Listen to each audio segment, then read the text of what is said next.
All right, welcome back to the Carl Jackson Show, guys. There's been a lot of news that has broke this week, a lot of big news that has broke this week. But one of the stories or one of the headlines that broke that really interested me that I paid attention to was a story that broke at Just the News, or a headline at Just the News. And it goes like this. In shocking litmus test, the FBI security inquiry tried to unmask employees, Trump support, a memo shows. And I felt like there was no one better to have on to talk about this other than Stephen Friend. You guys may know him. I'm sure you've seen video of him testifying before Congress. He is an FBI whistleblower. He is also the author of the book True Blue, My Journey from Beat Cop to Suspended FBI Whistleblower. Steve, I got to tell you, I don't recall the gentleman's name. U.S. Capitol Police, the black gentleman that is basically a patriot, if you will. And I don't know why his name escapes me, but he said he read your book and it was so insightful. It was unbelievable. You're talking about Tariq Johnson. Tariq Johnson. Thank you. He's a good guy. Yes. And to hear U.S. Capitol Police say that, I mean, that has to feel pretty good. But I'm honored to have you back on the program. Because I felt like you were the perfect person to talk about this. Give us your initial take on this this report, this shocking litmus test that has been revealed. Well, I'm relieved it has been. It's actually been a pretty good week from the whistleblower standpoint here. We had last week where Marcus Allen was reinstated his security clearance and given 27 months of back pay and benefits, so completely vindicated. Right after that, we had Judicial Watch release their FOIA requests that showed how the FBI colluded with Democrats on the weaponization committee to hand over my and others' personal information. And now we have this new latest revelation to the public. And it's not new to me. Because I actually have cultivated sources on the inside of the FBI who have given me the information that these questions that were posed is not a just one-off situation. This is an actual standard question form that went around when the FBI's security division interviewed colleagues of suspended personnel, because the FBI is manipulating its tools to retaliate against whistleblowers. They don't fire you, they don't punish you for whistleblowing. They actually just suspend your security clearance, and that starts this process where security division internally reviews your ability, your loyalty to the country. And they sent these representatives out to ask these questions of people. They said, does this person who's been suspended like Donald Trump? Do they have a problem with wearing a mask or getting the coronavirus vaccine? And these questions are unrelated to your loyalty to the country, but this is something that I've known about actually for over a year, and I'm just really relieved that John Solomon was able to bring this to a larger audience. Yeah, I mean, that's fascinating. Honestly, just to hear you say that. Again, I'm speaking to my guest, Stephen Friend, FBI whistleblower. He's out with his own show called True Blue on Patriot TV. Also, you can check out his podcast, the American Radicals Podcast. It's interesting to hear you say, I mean, obviously you were on the inside. This is information that you're going to be privy to if you have sources, so on, et cetera. But what is it like to know that this information exists and you're waiting for people like me to find out about it and then say, hey, Steve, can you come on the show and talk about this new headline that you've known about for a year?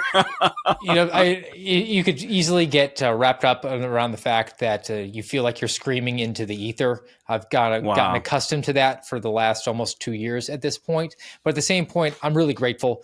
There have been other people who have come forward with a reasonable concern of waste, fraud, abuse, or the risk to the public safety, which is really what's necessary to bring a legal protected disclosure forward. And they were ignored. And no matter who they told, no one would listen. And there's actually quite a bit of correlation between mental illness as a result of that, and anxiety and stress of people who just couldn't get someone to lend a comforting ear to that. And even though it took, now it seems like near closing in on 2 years, I'm just really relieved that it has gotten out there and it's stirred up enough outrage to get to the highest levels of media. And hopefully this will galvanize something where we saw Marcus get his vindication a week ago. And I'm just praying that is going to be the first domino to fall. We now maybe have the crack in the dam here of this weaponized FBI. Okay. And just to be clear, for those of you, and again, Stephen said it, but basically, FBI officials, I'm reading right from Just the News, conducted a top secret security clearance review for a longtime employee, asked witnesses whether that employee was, quote, as Stephen mentioned, was known to support former President Trump, if he had expressed concerns about the COVID-19 vaccine, if he had attended a Second Amendment rally. Let me ask you this, Steve, how many clearance levels are there in the FBI? And then a second question would be, why is this stuff important? Why would it be important for anyone in the FBI to conduct a top secret security clearance review and ask these types of questions?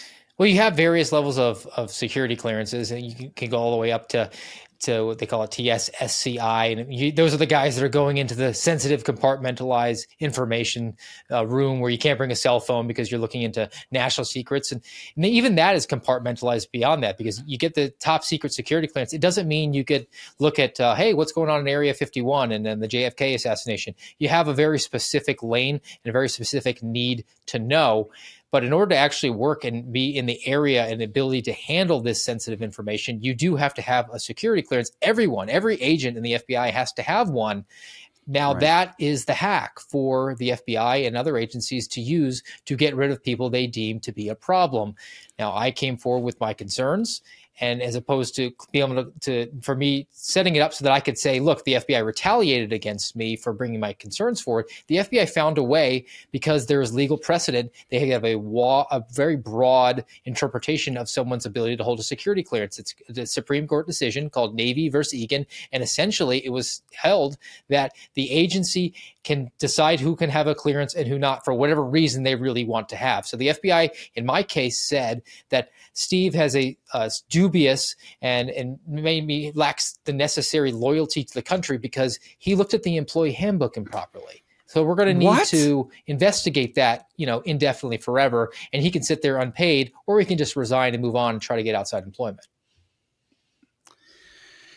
Man, Stephen, listen, we have just a few minutes left in this blog. If you would, again, I'm speaking to my guest, Stephen Friend, FBI whistleblower, I'm sorry. Check out his book or get his book, True Blue, My Journey from Beat Cop to Suspended FBI Whistleblower. Also check out his podcast, the American Radicals Podcast. You can check out his new TV show, True Blue, on Patriot TV. Just real quickly here, Steve, for those that may not be familiar with your case, maybe they've seen pictures of you on television before Congress and so on, et cetera. Just give us a brief synopsis of what you endured as a former FBI agent.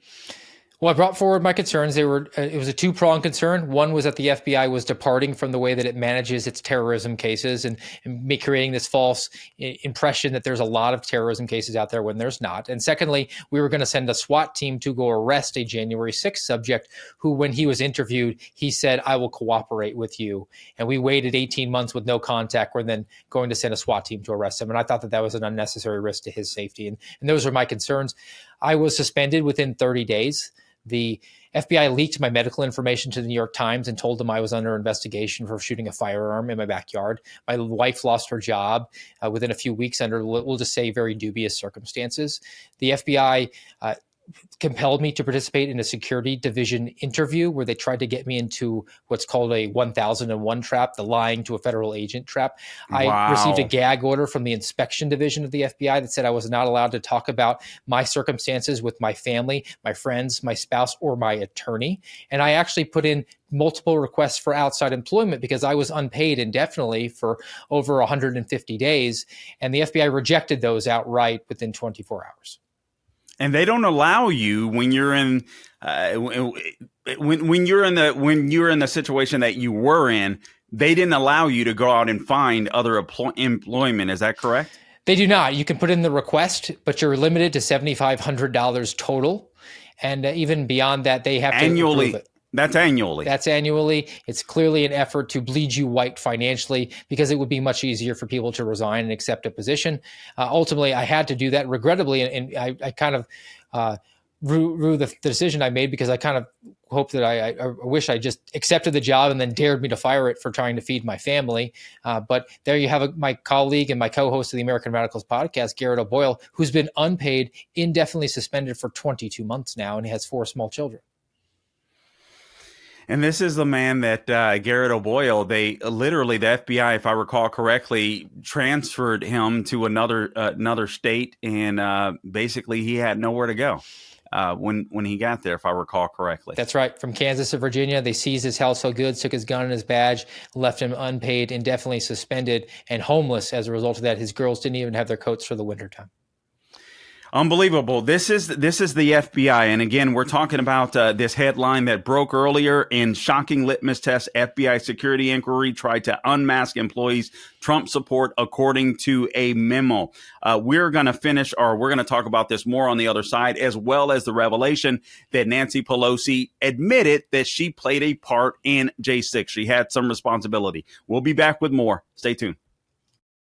All right, welcome back to the Carl Jackson Show. Again, I'm joined by my guest, Stephen Friend. Before we go back to him, I want to tell you that this show is brought to you by MyPillow.com. Right now, Mike Lindell of MyPillow.com has a $25 deal ready for you. All right, $25 extravaganza. All you have to do is go to MyPillow.com and use my name, Carl, on the radio, or click on the radio podcast square, or give them a call, 800-858-0263.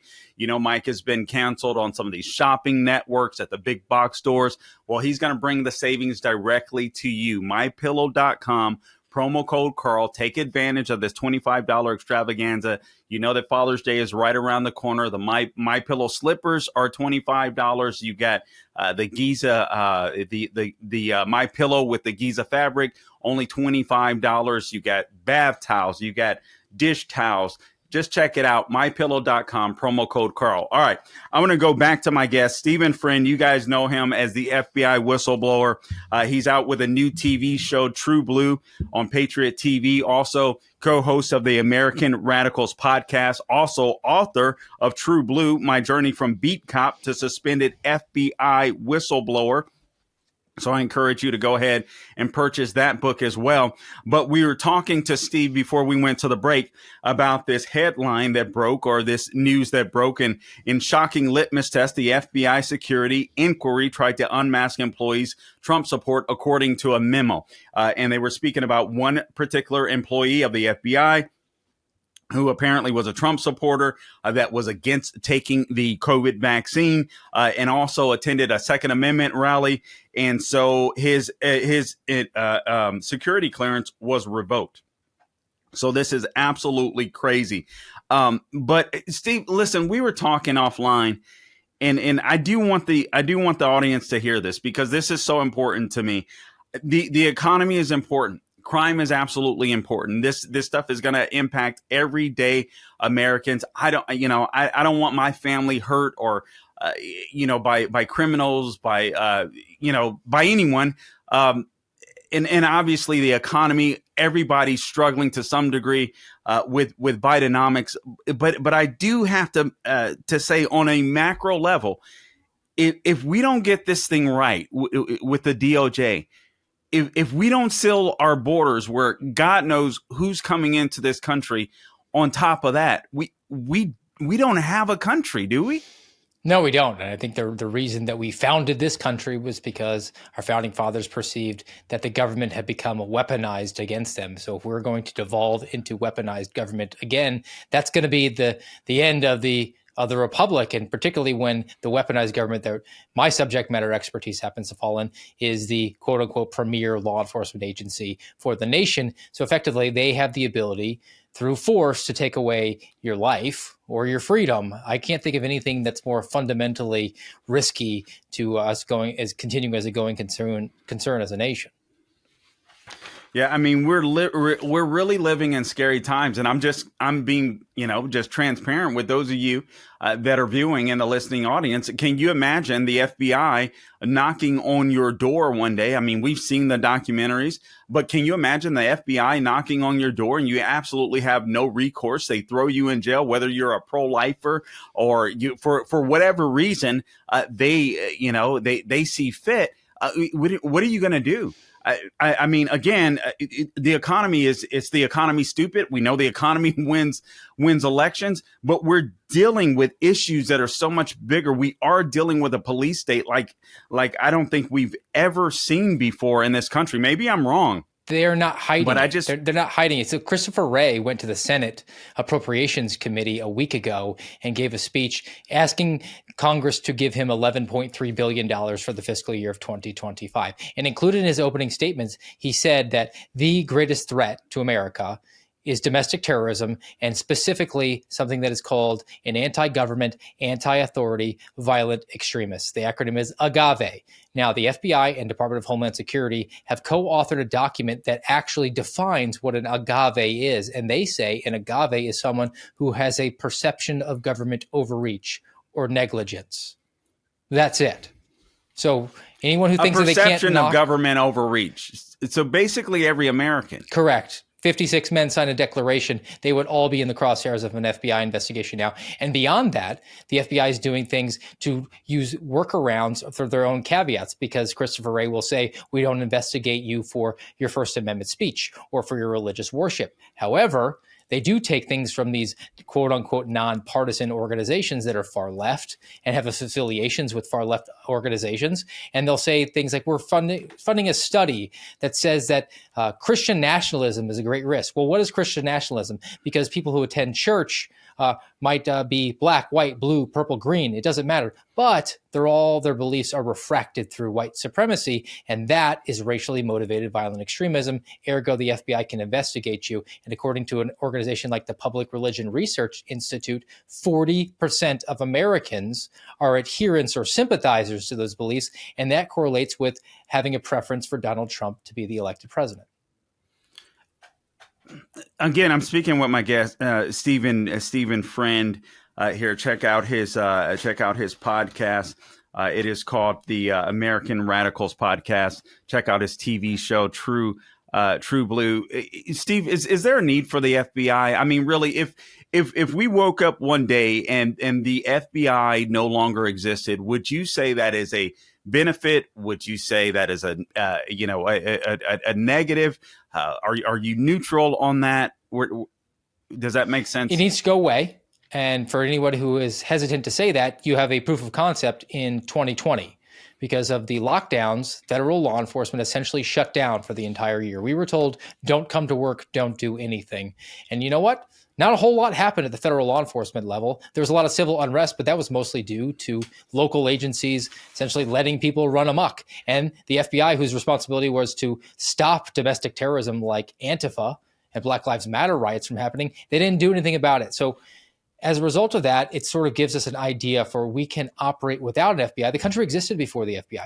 What we need to do is get back to empowering the local magistrate, make the sheriff the chief elected law enforcement official for a particular county, and empower him. We can use block grants. If you want to keep the FBI, I would just make it unarmed. I would make them a crime lab, bring in expertise, allow them to do investigations if they partner with local agencies, and allow the sheriff to call the shots. And if the sheriff does that, he can direct the FBI's resources towards where he sees fit, because he's elected to bring crime down. And if he doesn't do that, he's going to lose his job. The FBI, like Christopher Wray, goes in front of Congress to ask for money, and he benefits from bringing the crime numbers up. And that is completely turning law enforcement on its head. This is not producing widgets. This is about stopping crime. Absolutely unbelievable. All right, a few minutes left in this segment. I want to talk about this. This video resurfaced. I've seen this video before, at least I believe I have. This is Nancy Pelosi, and Gabe has the clip for us. But this is basically Nancy Pelosi, to some extent, at least admitting that she had some part to play in the J6 Capitol riot. Gabe, let's go ahead and roll it. I want to get Stephen Friend's reaction. We have responsibility, Terry. We did not have any accountability for what was going on there, and we should have. This is ridiculous. You're going to ask me in the middle of the thing when they've already breached the inaugural stuff that should we call the Capitol Police? I mean the National Guard? Why weren't the National Guard there to begin with? They thought that they had sufficient No, resources. there's not a question of how they have been. They don't know. They clearly didn't know, and I take responsibility for not having them just prepare for more. Steve, I got to say this. I feel like Nancy Pelosi is being completely honest and transparent there. Even though I feel like I've seen this video before, I'm almost taken aback by the video because she's so sincere, but also she's so ignorant, and she's the Speaker of the House in charge of the Capitol Police. Obviously, there was no communication whatsoever between she and the mayor. We got just over a minute left. I'd like to get your reaction to this video that resurfaced today or broke today. Well, this was in the immediate aftermath of January 6th. And I think she was very emotional. A lot of her questions she was asking were rhetorical, which is why she responded so nasty to whoever she was talking to there. I think that she was worried about, when she says, I have to take accountability for it, that's her sort of begrudging the fact that as a speaker, she is actually in charge of security for the Capitol. And now she's saying politically, well, now I'm going to have to own the fact that I didn't get the National Guard there. Well, she should have known that. She was completely out of the loop on this. And here's something that I don't know if you've thought about, Carl. Why doesn't the House right now start a January 6th committee to look into this? And you know what they can do then? They could cancel the subpoenas that have been used to put in prison people like Peter Navarro and Steve Bannon. You know what? It's so funny. I don't even recall where I read that just the other day, and I thought it was a brilliant idea. I didn't know if it was possible, but if that is possible, that makes a lot of sense to me. That you would simply, because those were congressional subpoenas that all of these guys. In light of these recent revelations, I think it's probably warranted. Man, good stuff. See, guys, that's why we have him on. He's gonna be with us just for one more segment. We're speaking to Stephen Friend. Make sure you check out his podcast, the American Radicals Podcast. Check out his TV show, True Blue, on Patriot TV. We'll be back with more. This is the Carl Jackson Show. All right, welcome back to the Carl Jackson Show, and I'm joined by my guest, Stephen Friend, FBI whistleblower. Guys, before I get back to my guest, I want to talk to you about wealth protection research. At the very heart of our democracy lies a principle that we hold sacred, and that is free speech. It's the cornerstone that supports every freedom that we cherish. Yet, in today's digital age, discussions about our wealth, our rights, and our future are being silenced or overshadowed in mainstream narratives, leaving many feeling voiceless in conversations that are crucial to our financial independence and security. This is where Wealth Protection Research steps in. They're armed with a mission that's never been more critical. Wealth Protection Research is not a financial advisory firm. They are defenders of free speech. They're committed to giving a voice to the silence. Wealth Protection Research tirelessly seeks out financial experts. These are the voices that challenge the prevailing narratives, especially as we navigate the uncertainties of the 2024 election. Wealth Protection Research has created a 2024 Election Wealth Protection Report. This free report highlights the 3 best ideas for protecting and growing your money heading into the 2024 election cycle. It contains ideas the mainstream media won't touch, and listeners can get it completely free. All you have to do is text the word IDEAS, IDEAS, to the number 76626 to claim your free copy. If you believe in the sanctity of free speech and the importance of financial freedom, act now. Text the word IDEAS to 76626 to claim your free copy of this 2024 Election Protection Report. Plus, if you text the word IDEAS today, you'll also get a free gold investment kit from Wealth Protection Research, sponsored by Augusta Precious Metals. Now I want to go right back to my guest. Again, we're speaking to Stephen Friend, FBI whistleblower. I don't know is it former FBI whistleblower? Is it FBI whistleblower? Is it like a Marine, like the Marine, Steve? Like once you're a whistleblower, you're always a whistleblower? I'd just say I'm a recovering FBI agent, always a whistleblower. All right. I like that. All right. So recovering FBI agent.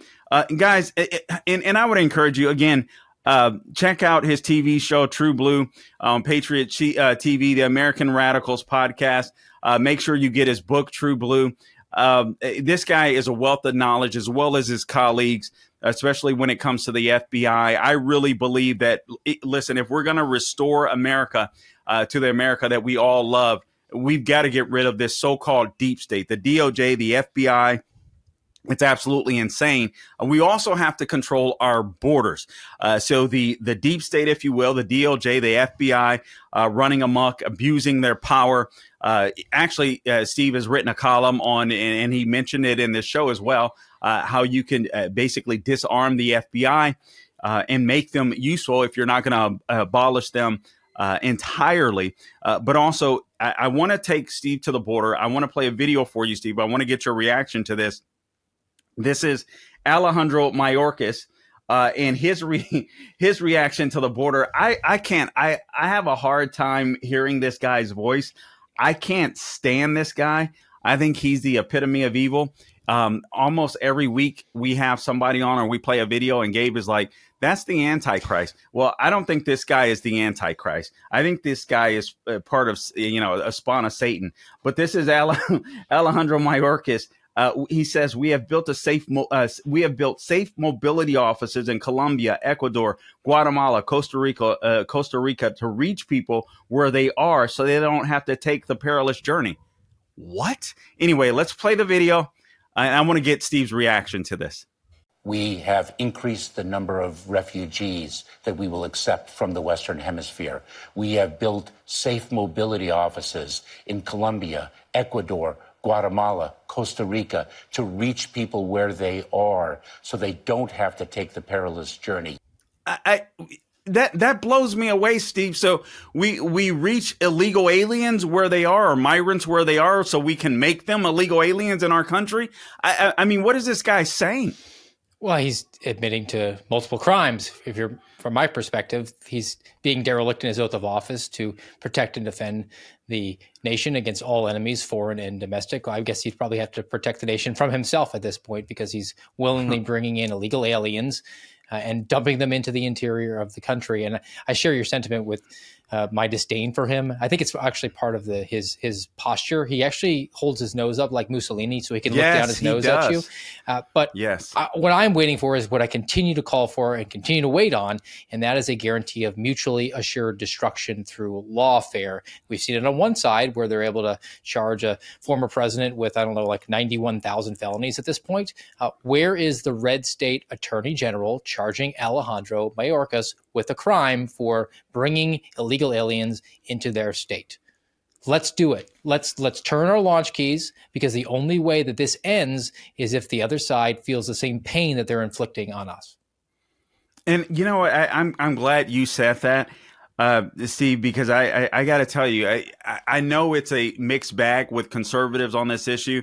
I've heard time and time again conservatives saying, Republicans, listen, you don't want revenge. And I'm like, well, is justice or accountability revenge? If someone is breaking the law and we finally treat them like criminals, is that revenge? I don't get this mentality from the right, quite frankly. And I'm like, listen, this stuff is not going to stop until people actually pay the price for breaking the law. I'm not saying it's optimal. I'm not saying it's something that I like and I root for. I wish we lived in a society that we could get along with someone, live next door to someone who has different political ideology than you do. And the only thing you're worried about is if they mowed their lawn, but we're not. And just to put it into a metaphor, this is a metaphorical gunfight at the OK Corral. And the other side has their 6-shooter and their second, and they're ready to go. And our side seems to just show up every single time with a letter from mommy that says U.S. Constitution and says you're not allowed to do that. Well, if it's a gunfight, they don't recognize that document. They say that's a dead letter, and they're going to blast us. We're not ready. We're not prepared. We can't rely on we're just going to be better than them anymore. Well, look where it's gotten us to. We now have over 10 million people that have surged illegally into the country. And just for perspective, if 99% of those people are just the great, fun, awesome people, that leaves 100,000 bad actors. It took 19 to bring down the Trade Center. Man, great perspective. Great perspective. Okay, let me ask you your take on what transpired today. The Hunter Biden gun trial case. He was found guilty on all counts. I kind of see it as, okay, so this is Democrat laws. Basically, I guess justice was served, but I still feel like Joe Biden gets to skirt the law. Perhaps he won't get the opportunity to do that once the September trial comes, the tax evasion trial. But what's your what's your initial take on this, the Hunter Biden conviction? Putting a pin in Hunter Biden, look, I'm a Second Amendment absolutist. I think it's kind of wrong to even charge gun crimes. I think all gun crimes are sort of illegitimate at this point. But I do think that the important thing that's been mentioned a little bit, but it's again overlooked because of the retribution against the sitting president's son, is the fact that the FBI got on the stand and verified the fact that the Hunter Biden laptop exists. Ergo, they've admitted that they had possession of it. Ergo, they admitted that they buried it, and then went to social media companies and lied to them and said that it was Russian misinformation, disinformation, malinformation, whatever they labeled it as, in order to impact a presidential election 4 years ago. That very one act on their part makes them an illegitimate agency that should be shattered into a million pieces and scattered to the wind. Man. See, this is why I bring them on. This is why I bring them on. I mean, this just makes total sense. Here you had 55 intelligence agency leaders basically say that this was Russian disinformation, and here they are using this in the Hunter Biden trial after Weiss and it was working with the DOJ to give this guy a sweetheart deal with the gun case and the tax evasion case, and thankfully this judge was like, something's a little weird here, and it didn't happen. But you make a great point. All right, so we just have over a minute left. If we have time, I just want to play this video for you. These are Muslims in the street. Number 9 here, Gabe, if we can get that going real quickly.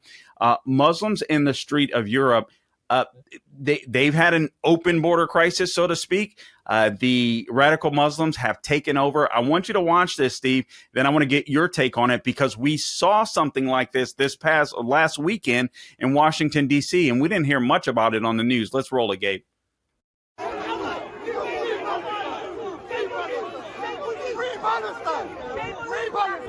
It was terrifying. The boys had to be rescued by the police as bottles and eggs rained down on them.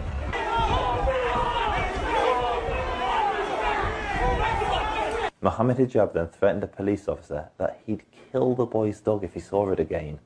However, when those Zionists came in with their dogs, that was an act of provocation. So what we're saying now, and I'm making it very clear so everyone understands, if those dogs come close to us again, we will see it as an act of aggression, and we will kill those dogs. We'll put them down. Hijab. Okay, let's leave it there for the sake of time. You get the idea there, Steve. 30 seconds to respond. Europe is about 20 years ahead of us as far as their border crises go, and we've let people stream across our borders for the last 3 years, and we're going to reap the whirlwinds of that, and it will be the fault of our elected officials and their appointees for having failed to protect the homeland.